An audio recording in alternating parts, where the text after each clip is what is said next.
Bismillahirrahmanirrahim. Assalamualaikum warahmatullahi wabarakatuh.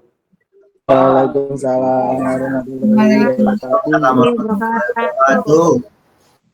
Alhamdulillah pada hari ini kita semua alhamdulillah diberikan kesehatan sehingga bisa ikut dalam tugas presentasi. Insya Allah dari kelompok A akan mempresentasikan mengenai fungsi hormon dalam pembentukan telur. Baik, sebelumnya izinkan memperkenalkan diri terlebih dahulu. Saya Irham Rosyadi yang insya Allah akan memandu jalannya presentasi sebagai moderator. Terus ada Mas Muhammad Ali Khanan. Selanjutnya ada Mbak Khairunisa Fadilah Yumna. Terus ada Mbak Hesti Anastasia Putri Pratama. Terus ada Mbak Yana Lunailan Agustin. Terus ada Mas Yanuandra Mika Wardoyo. Terus ada Mas Arifin Wiguna.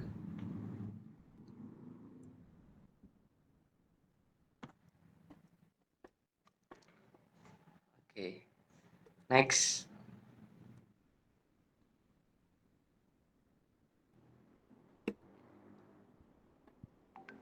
Nah, di sini ada pokok bahasan pertama itu pertama kita akan membahas mengenai sistem fisiologi yang bekerja pada pembentukan telur ayam atau unggas. Yang kedua ada hormon yang mempengaruhi sifat mengeram dan mengapa ayam yang mengeram tidak menghasilkan telur. Terus yang ketiga ada hormon yang berperan dalam pembentukan yolk dan albumen. Terus yang keempat mengapa produksi telur ayam niaga telur lebih tinggi dibandingkan dengan ayam kampung. Dan yang kelima bagaimana solusi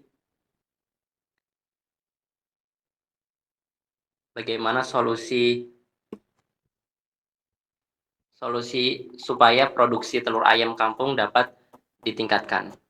Oke, baik, yang pertama akan disampaikan oleh Mbak Tasya.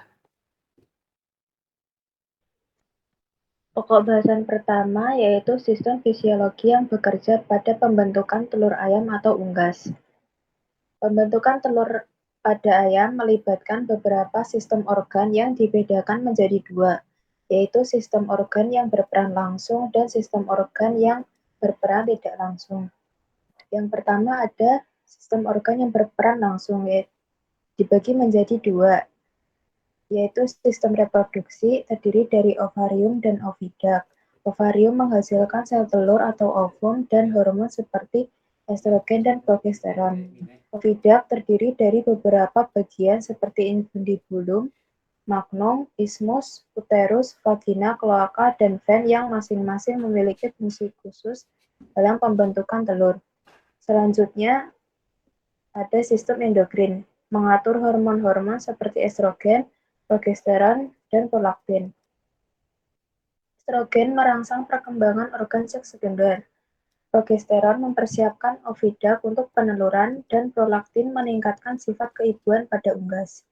Yang kedua, ada sistem organ yang berperan tidak langsung, terbagi menjadi dua, yaitu sistem peredaran darah mengangkut hormon dari kelenjar hormonal ke organ target, dan nutrisi dari pakan untuk pembentukan telur. Lalu ada sistem pencernaan, yaitu menyediakan nutrisi yang dibutuhkan untuk pembentukan telur. Materi selanjutnya akan dibacakan oleh Arifin. Oke, yang kedua ada hormon yang berperan dalam pembentukan yolk dan albumen. Pembentukan yolk atau kuning telur dan albumen putih telur pada ayam melibatkan hormon estrogen dan progesteron yang dihasilkan oleh ovarium. Estrogen merangsang sintesis protein vitellogenin di hati untuk pembentukan yolk dan mempengaruhi perkembangan oviduct untuk pembentukan albumen. Hormon ini meningkatkan sekresi protein seperti ovalbumin, ovrotransferin, dan lisozim di magnum. Progesteron berperan dalam ovulasi dan persiapan oviduct untuk pembentukan albumen. Hormon ini juga menstimulasi hipotalamus untuk memicu sekresi LH yang penting untuk ovulasi dan pengaturan perkembangan oviduct. FSH dan LH, hormon gonadotropin yang diproduksi oleh kelenjar hipofisis anterior, merangsang pembentukan dan pelepasan ovum dari folikel matang. Estrogen yang dihasilkan oleh folikel yang berkembang berfungsi dalam pembentukan yolk, albumin, dan cangkang. Proses pembentukan yolk dimulai dengan vitilogenesis yang dirangsang oleh FSH, sementara pembentukan albumin dimulai saat LH merangsang ovulasi. Estrogen dan progesteron kemudian merangsang kelenjar di oviduct untuk mensekresi albumin yang menyelimuti ovum. Hormon FSH dan hormon FSH, LH, estrogen, progesteron, androgen, dan prostaglandin berkoordinasi untuk memastikan ovum siap untuk ovulasi dan dilengkapi dengan nutrisi dan perlindungan yang diperlukan untuk perkembangan embrio. Selanjutnya akan dibacakan oleh Mas Yanuendra. Yang ketiga adalah hormon yang mengontrol sifat mengeram dan mengapa ayam yang mengeram tidak menghasilkan telur. Sifat mengeram pada ayam kampung dipengaruhi oleh hormon prolaktin yang bekerja bersama hormon FSH dan LH. Sebelum produksi telur, hormon FSH dan LH meningkat mendukung perkembangan folikel dalam ovarium, sementara kadar prolaktin tetap rendah. Menjelang produksi telur, prolaktin sedikit meningkat untuk membantu pembentukan kerabang telur. Selama fase produksi telur, kadar prolaktin konstan karena peran utama hormon ini belum dimulai. Produksi telur dipengaruhi oleh estrogen dan progesteron yang distimulus oleh FSH dan LH. Sehari sebelum fase bertelur berakhir, prolaktin meningkat drastis mempersiapkan induk untuk mengerami telur, sementara FSH dan LH menurun dan menghentikan produksi telur. Selanjutnya akan dibacakan oleh Mas Hanan. Selanjutnya, mengapa produksi telur ayam niaga petelur lebih tinggi dibandingkan dengan ayam kampung? Ayam niaga petelur tidak memiliki sifat mengeram dan merawat anak karena seleksi genetik yang menghilangkan sifat keibuan, sehingga waktu produksi lebih efisien. Hormon prolaktin pada ayam niaga petelur tidak menyebabkan perilaku mengeram, tetapi peningkatannya selama masa molting dapat menghentikan produksi telur karena menghambat sekresi FSH dan LH. Ayam niaga petelur tetap dapat menghasilkan telur tanpa harus mengerami atau merawat anak. Selanjutnya akan disampaikan oleh Mbak Khairunisa. Yang selanjutnya itu yang kelima, bagaimana solusi agar produksi telur ayam kampung dapat ditingkatkan. Next. Produktivitas telur ayam kampung lebih rendah dibandingkan ayam ras niaga petelur karena ayam kampung belum mengalami proses seleksi dan pemuliaan genetik. Faktor lain adalah pemeliharaan yang kurang baik, termasuk kandang yang tidak memadai dan pakan yang rendah nutrisi. Faktor genetik mempengaruhi produktivitas ternak sebesar 30%, sementara lingkungan mempengaruhi sebesar 70%. Dengan pemeliharaan yang baik, produktivitas telur ayam kampung dapat ditingkatkan. Yang selanjutnya akan saya kembalikan ke moderator. Oke, baik. Terima kasih buat teman-teman yang sudah menyampaikan materinya. Kemudian selanjutnya kami buka sesi diskusi kepada kelompok B yang hendak bertanya bisa mengangkat tangan.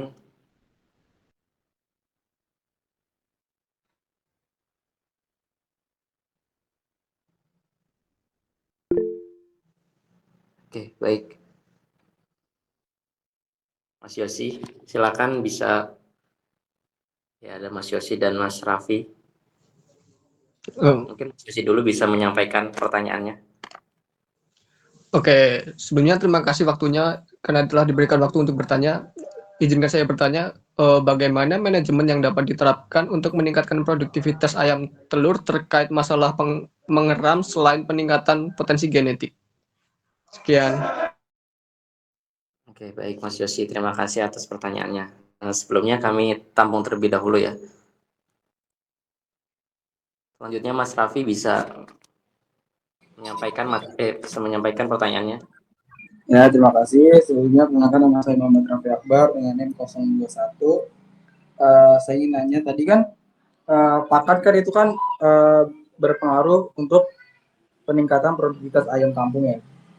Nah itu ada nggak sih kriteria pakan-pakan yang baik untuk meningkatkan produktivitas ayam kampung?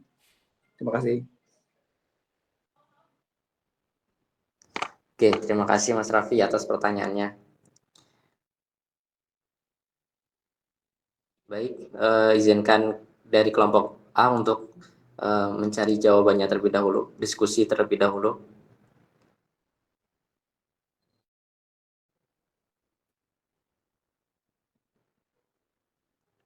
Mungkin baik dari teman-teman kelompok A barangkali hendak menjawab, saya persilakan untuk menjawab dari pertanyaan kelompok B. Ya, saya izin menjawab pertanyaan dari Mas Yosi terkait bagaimana usaha yang dapat dilakukan untuk meningkatkan produktivitas ayam kampung terkait sifat mengeram tadi. Nah, sebenarnya itu ada beberapa cara yang dapat dilakukan. Tadi kan disebutkan jika sifat mengeram pada ayam kampung itu dipengaruhi oleh hormon prolaktin. Salah satu cara yang dapat diterapkan itu dengan penyuntikan senyawa atau zat antiprolaktin kepada ayam kampung tersebut.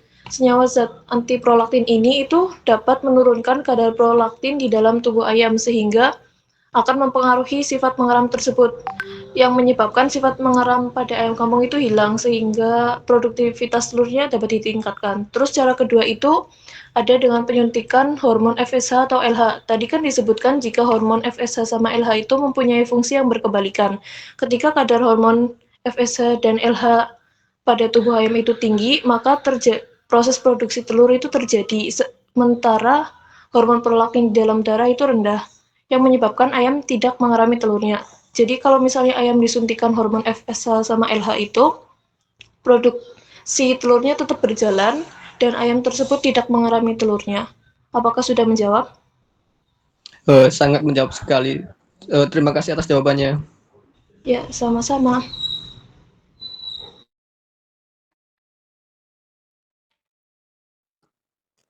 Oke, selanjutnya pertanyaan dari Mas Raffi. Mungkin dari teman-teman dari kelompok A ada yang hendak menjawab pertanyaannya. Izin menjawab pertanyaan Mas Raffi terkait pakan yang baik untuk meningkatkan produksi telur ayam kampung ya. Jadi gini, bahan pembentuk atau penyusun telur itu kan yang paling utama kolesterol. Nah, kolesterol ini akan disintesis di hati. Untuk meningkatkan kolesterol dalam tubuh ayam kampung tuh bisa dirangsang dengan cara mencampur pakan ayam kampung dengan suplemen pupuk kunyit. Kenapa? Karena kunyit itu kan mengandung kurkumin dan fitoestrogen. Kurkumin ini bakal mengoptimalkan fungsi hati ketika melakukan metabolisme lipid. Jadi nanti aktivitas lipoprotein dalam mengontrol kolesterol itu dapat meningkat. Meningkatnya kolesterol akan berpengaruh pada peningkatan hierarki folikel, di mana kalau hierarki folikelnya banyak, maka jumlah telur yang dihasilkan juga akan banyak. Fitoestrogen sendiri itu perannya mirip sama hormon estrogen, yaitu bakal memicu aktivitas sintesis fitolegenin di hati, yang juga bakal meningkatkan hierarki folikel. Jadi kesimpulannya, kriteria pakan yang baik untuk meningkatkan produksi telur ayam itu, terutama ayam kampung, adalah pakan yang mampu merangsang peningkatan kolesterol dalam tubuh ayam kampung sebagai bahan penyusun telur, di mana kalau kolesterol banyak, maka hierarki folikelnya banyak dan produksi telur akan meningkat. Apakah menjawab? Baik, sudah menjawab Mbak Yana Lul. Terima kasih.